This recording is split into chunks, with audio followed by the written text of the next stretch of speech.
Created my design, I'm going to identify where my nails are going to go. So once I have an idea of the spots, I'm going to line it up with the screws and nails that I have to make sure there's enough space in between them so that I can hammer and screw my work down, as well as keep the design that I created. Your template, you're going to then identify where your nails and screws are going to go. So on my template, I put circles, and I identified which is going to be what nail and what screw in the proper quadrant. Keep in mind your 6D nails or 4D nails should be in the top left quadrant, your Robinson screws should be in the top right quadrant, your Phillips screws should be in the lower left quadrant, and your finishing nails should be in your right quadrant. Template is ready and you have the spaces for where you're going to drill. Set up your drill bit. I only did 1/4 inch deep for the pilot holes to begin my screws. My screws are not going to go in that far, so I use the tape to identify where to stop. And you're going to drill your pilot holes so that that's where your screws will be. Reminder, the Phillips head is going to go in the lower left. The finishing nail is going to be in the lower right.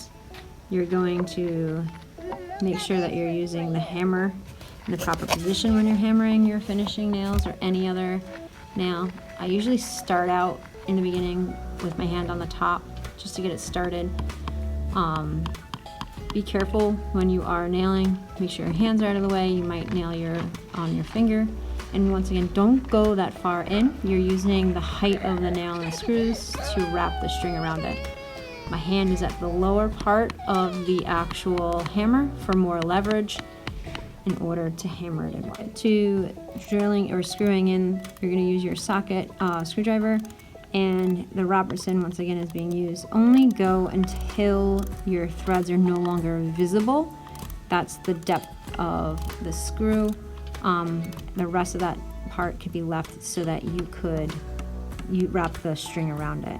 So you're going to keep doing that. I use the square head for the Robertson, and I'm going to keep screwing in all of my screws by hand. After all my nails and screws are placed in my design, I then use the string that I received, and I tie a knot on one end and loop it so that at least it catches on to one of the fasteners, and then I just start stringing it around all the other fasteners, creating my design. Different colors can be used for different sections, creating a creative look and something cool. Have fun!